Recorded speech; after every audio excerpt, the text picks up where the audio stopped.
Mana bugün 2025-yil 27 dekabr kuni mana limon ekasini varamiz bilan.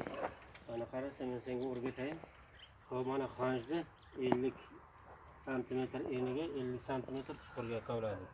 Hop kavlab bo'lgandan keyin ham qozib turib tagini yumshatib qo'yish kerak, torpaq tagida qolishi kerak. Chunki tomir otganda tezroq tomir otadi, torpaq yumshoq bo'lgandan keyin. Mana ekamiz ekkanda ham juda ko'p tepagacha torpaqni ko'mmaslik kerak.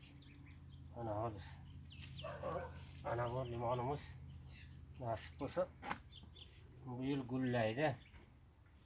Kelgusi yil hosil beradi. Gul paylab birinchi yilga gulni tashlab yuboradi. Chunki yaxshi tomir olmagani uchun hosilni saqlanmaydi. Mana ekdim. Ana endi bunga suv qo'yamiz ozroq. Chunki torpaq nam kam. Suv qo'ydik. Endi yaxshilab turib torpaq bilan mana torpaqni birinchi qatlamini alohida olib qo'yamiz. Ser hosil qatlam bo'ladi. Mana bu hozir o'sha qatlam bilan torpaq tashlab ko'maman men.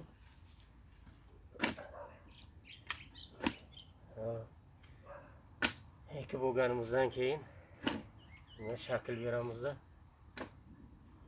Qishdan saqlash uchun buni ko'mamiz yana. O'rab turib yaxshigina sovuq olmasligi uchun qo'yib tashlaymiz.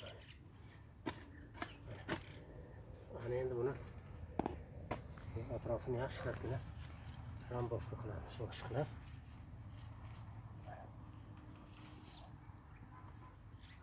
Limonimizni ekib oldik. Mana bu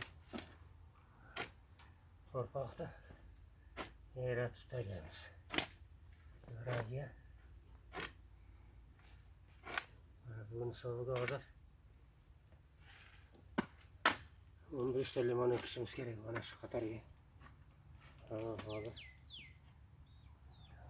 5 ta 6 ta ekdik.